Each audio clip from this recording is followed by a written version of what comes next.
Travelogue, and we are at the Red River of the Red River County. And to see her just like that in all her splendor is quite something. Now, she carries large proportions of silt because of the easily crumbled soil that's deposited in her basin, especially from the Redlands, and that's how she got her name. And just to see her this way, majestic, flowing southeast towards Vietnam, is quite a sight to behold. Now we're going to be heading towards Yuanyang. Last episode in Hung He County, we set foot in the spiritual world of its ethnic minorities against the spectacular honey rice paddy fields. But here in Yuanyang lies the fabled mother of all rice paddy fields. We've just reached Yuanyang County, and this is the new town. It's called Nansha. It's newly developed, and you can see the town is just flourishing. But photographers would probably swiftly drive by to the next town, which actually is not the next town, it's the old town, and it's 30 kilometers up on the long and winding mountain road. Now, the reason why you go straight to the old town is because it's closer to the scenic paddy fields. And I've got this, my sour plums, to help me get over my queasy stomach aches. Hey, Sola! I'm over. It's real foggy outside. You can't actually see much. In fact, it's like about 10 or 20 meters visibility in front of us, and kind of getting worried because we're supposed to see the beautiful scenic rice terrace fields, and at this point we can't see much. Within like an hour we're climbing up 1,000 meters, so this is a pretty hefty climb, and hopefully when we get up there it will kind of clear. I don't know, at this point it's anyone's guess, but it's pretty bad out there. Yuanyang is the Mac Daddy of all paddy fields here in Hung He County. 95% of its over 2,000 square kilometers is dedicated to agriculture. The vast majority of the people here are from the Honey ethnic minority group, and all credit goes to them for cultivating these lands.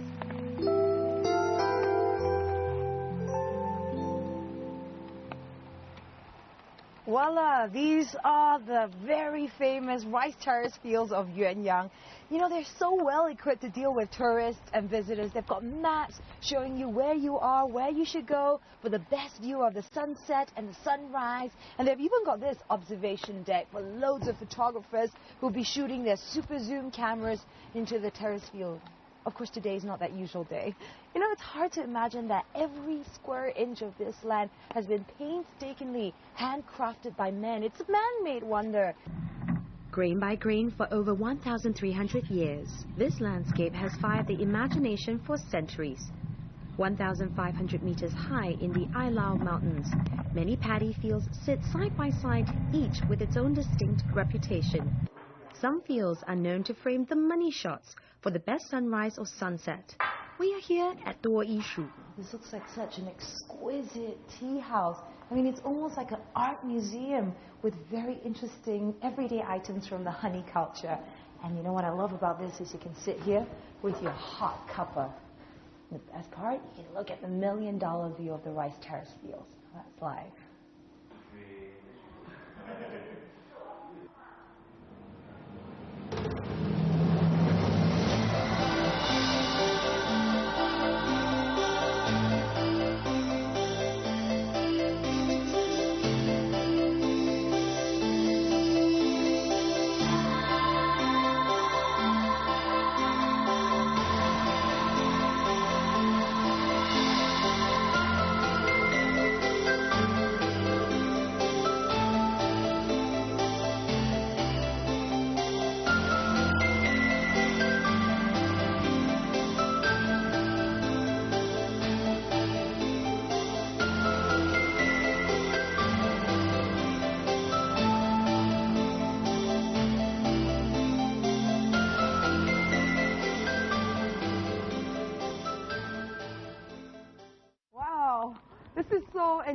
This is really something. We're playing a cat and mouse game with the clouds.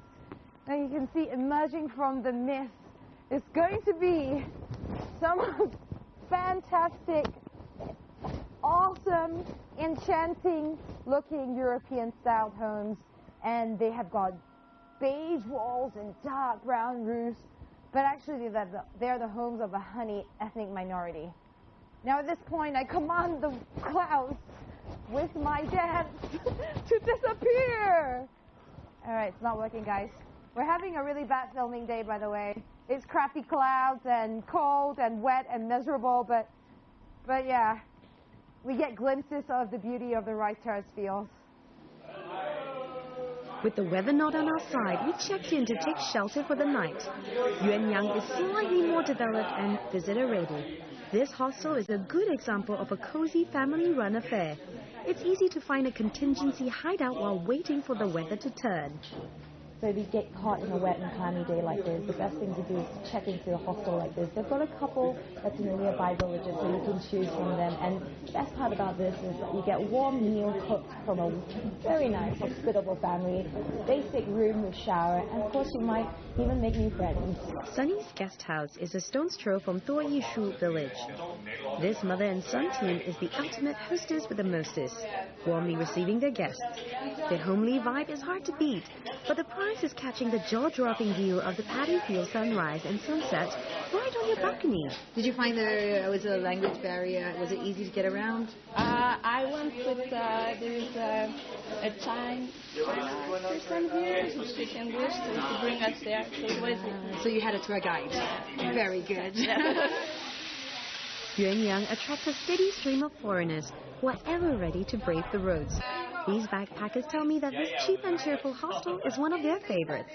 What's not, silence was the language barrier. But what they lack in skills, they make up for in pantomime and access to bilingual tour guides. Others who have studied Mandarin and lived in China were better equipped to deal with directions and haggling. This part of Yunnan borders Laos, Myanmar, and Vietnam, and these travelers can journey southwards to any one of these nations, which is a bonus.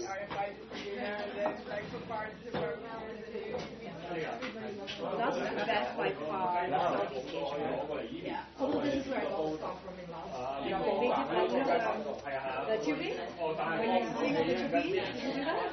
Yeah. Should we bargain in China? Yeah. Is there a moral issue there? It's a game. Otherwise, you will spend a lot of money during the trip. So what's your going rate? Because some people say 1/3 the price. What's your 50% of the price? Yeah. Your best price. Yeah. And sometimes they are like, I'll do a special price for you. Special price. For me, are you serious? Sunset at Lao Hutsui, or Tiger's Mouth, packs the biggest bite of marvelous golden light shimmering across the landscape. But today was neither the day nor time for it, which seems reminiscent of yesterday's weather pattern at Duoyishu. We're here at the Dragon's Mouth Rice Terrace Fields, and it costs 35 to get in because they built this beautiful observation deck, and you can get a complete bird's eye view. But of course, the moment we came in, the weather turned again. So we're hiding out in this coffee shop, and then I see her just throwing away. So she's got all these lovely products, and she did it all by herself. So I think I'm going to do some shopping meanwhile, waiting for the weather to change again. 这个多少钱？30块。你是要缝多久？这个。2-3天。Watching the E-lady hand-stitch these pieces make you understand the value of what you're paying for. 这是结婚的。这个结婚的。This will be my bridal gown. 这个激光是我们跳舞的时候跳的。我会跳。Put women folk together and they'll be sewing, dancing and singing. I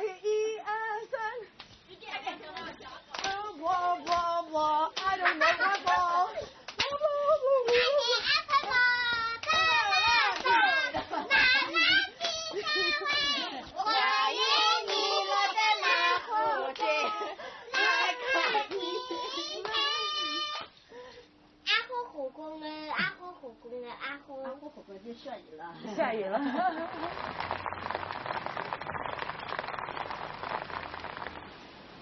We've been sitting here for over an hour already, and we've even found time to write some postcards back home.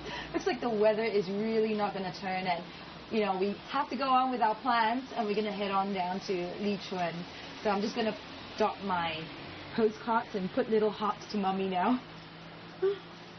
How's yours getting along? You alright? finished. You haven't finished. Yours is a mess. Your handwriting is bad. Our next destination takes us to Luchun, which is a 3 hours drive from Yuanyang, and it's known for its stunning green landscape. Most of the villagers are Hanis and wear traditional outfits as part of their daily lives. With just one main road running through Luchun, it remains off the beaten track. We reached the town of Laomeng with stomachs rumbling. It was time for our daily grub, but our plans were up for some alteration again. You can't really believe it.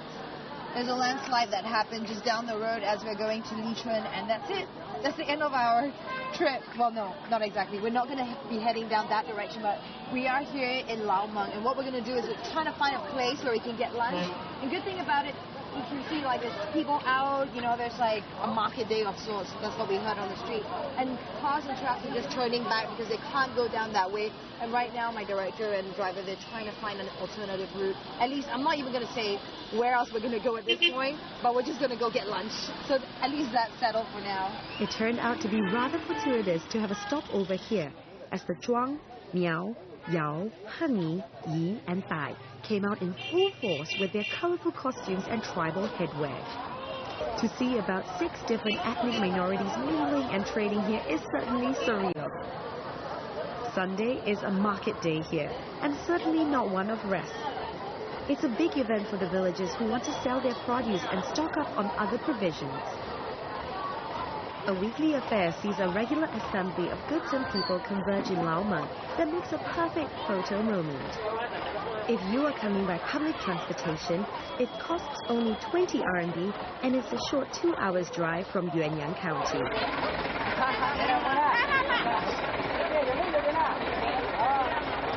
She's very enterprising, isn't she? She's selling buns to the people up in the van. This place is really, really chaotic. Like there's a sense of energy. Everyone's out. There are different ethnic minorities, and you know, but there's still some sort of order. For the villagers in the remote countryside, this is one of their few social activities. This part of southern Yunnan is known for its tobacco output, while Laomeng is famous for the production of pipes.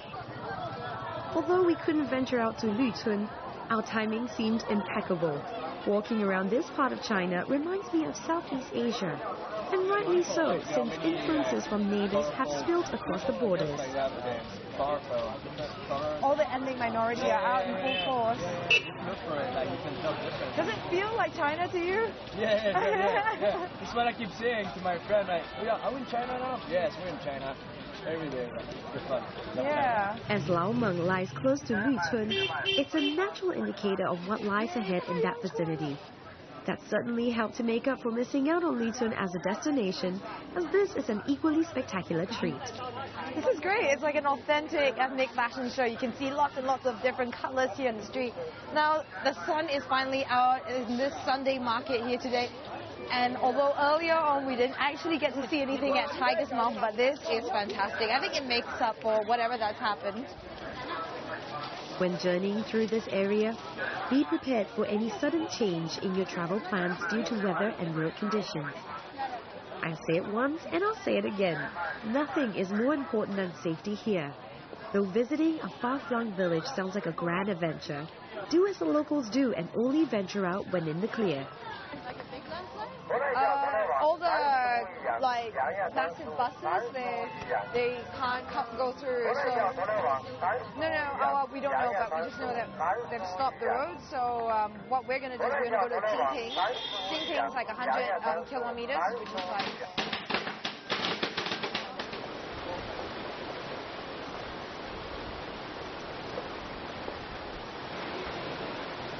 The weather has made a 180-degree turn here and off with the windbreakers as the sun is back on. We started this long road trip from Kunming and covered Jianshui, Shiping, Honghe, Yuanyang, but missed out on Luchun due to the landslide. We will now be winding 100 kilometers towards Jingping, renowned for its hot springs, and down to Hekou, which shares its border with Vietnam. More than 3/4 of Honghe's terrain include mountainous areas, so we took regular breaks to marvel at the grandeur of Mother Nature. We made a short pit stop here along the way to Jinping, which is located on the south of the Honghe River. You know, they don't even have this on most guidebooks because it's quite remote. And so it's nice to just stop and have a look around, a fabulous view of the rice terrace fields.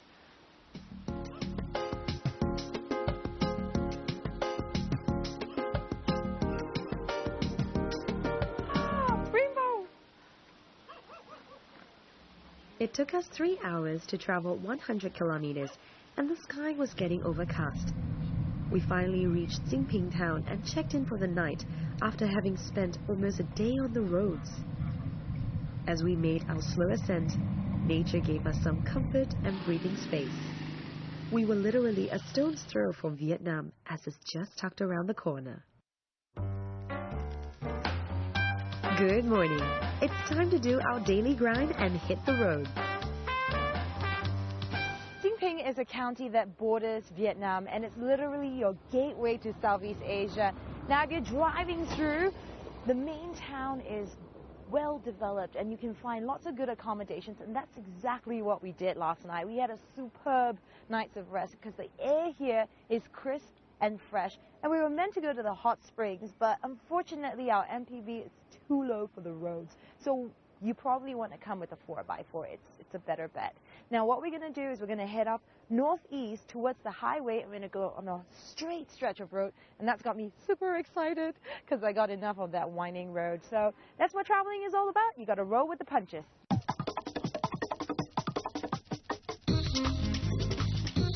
Tourism is still in its early stages, and although driving through parts of the roads here are tiring, it is worth it. Nature is largely unspoiled here, with spectacular rice paddy fields cradled by the green hills. Southern Yunnan in Honghe Prefecture promises to quench any nature lover's thirst and inspire creativity. Still barking at me? I love piggies. You see all sorts of animals here on the road. We still have 1 hour more before we hit the highway, so you gotta hit the road, Jack. The hot springs are still a well-kept secret here in Jinping because it's tricky to navigate the terrain. It's best to come by a 4x4 drive, and in these remote areas, you can never over-prepare. Unfortunately, we had to give it a miss. 你们现在回家吗？回家卖完东西了。卖完东西了。你们是什么族呢？彝族。哦，彝族。那你们是住在这个地区的？过山。哦，你住在山上。你要走回家吗？走得很远嘛。就这样走回家1个多小时。哦。那我就不送你们了。再见。Guess what I discovered next? So Yunnan is known for its tropical climate, and you can find lots of different plant species. In fact, it has about 50% of China's floral species. And after it rains, there'll be mushrooms, and locals will pick it. Now, in my guidebook, it says here there are fresh red and green chilies, large dried chilies, chili bean paste, and it all comes from this little one. And this little fella is what they call chili that's growing towards the sky, because it literally grows up. And it says bracket, it's very hot. All right, so I'm going to try this little bugger. It is chili. Oh, it drops on the floor. All right. The 3-second rule, you can pick it up as long as it doesn't fall on the ground for longer than 3 seconds. Here it goes. Oh my God. It's really hot. Water! Water!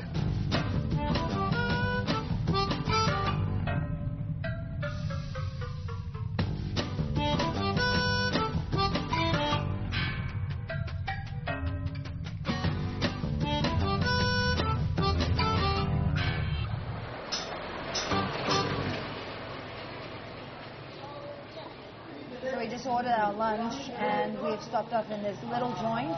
It looks very basic and simple and rudimentary, but you know what? Even though it's not spick and span, I think that's part of the charm.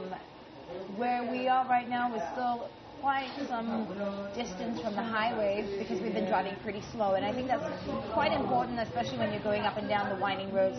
On the way, we noticed some bananas, lots of banana plantations. I think that's because we're getting close to the Vietnam border. So it's very interesting to see how, you know, it got greener, and then there were donkeys that were carrying some of the goods, and the place is just really buzzing and quite alive. And right now we're just hungry, and we'll wait for our food to arrive. Let's see if you need some help. By the side of the street, and it smells good. Yeah. If Greta can cook, so can you. We'll let the professional handle it. Lunch was satisfying in more ways than one. Guess why?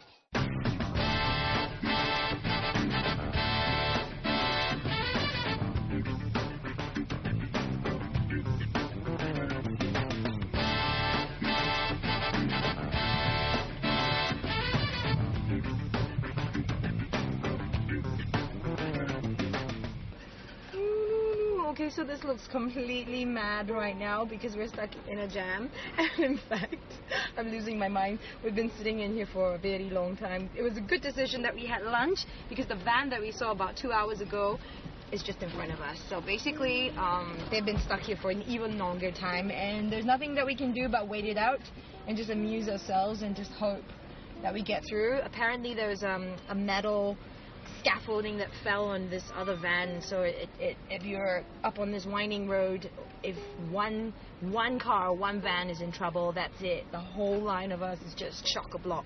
So there's nothing to do but to wait and just try and find interesting things to do, like balancing this rattan on my head. Alright, I'm going to be in peace. Herco lies on the border of the northern Vietnamese town, Lao Jie, along the southern tip of Yunnan province. The mighty Red River flows down to this China-Vietnam border, spanned by a concrete bridge which connects the two nations. We're on the map right here, and we are heading straight towards Herco.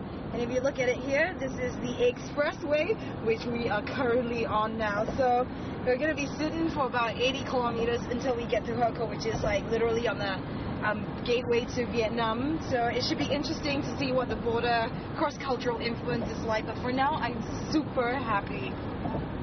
We are on a highway.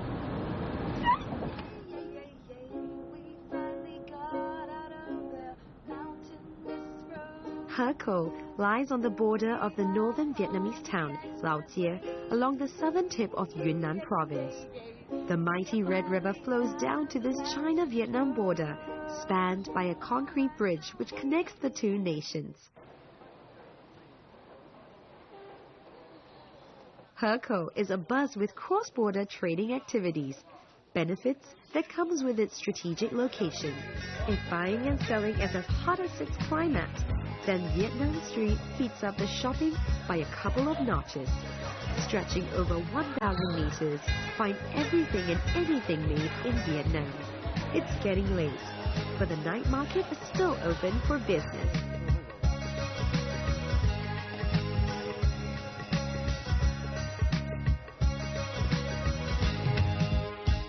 We've got about 3 hours left in this night market, and you know what? I really do want to just shop around because this feels a little like Southeast Asia, like home, and you know, the flavors, the smells. Actually, Hong He has been really surprising, from being up in the mountains where you can see just interesting ethnic minorities to coming down here. All of a sudden, we're in the crossroads of like Vietnam and China, and everything feels just that slightly more familiar to me. So I think I'm going to have a good time easing into this place. It's been a hard day's drive, so good night until the next episode on Travelogue.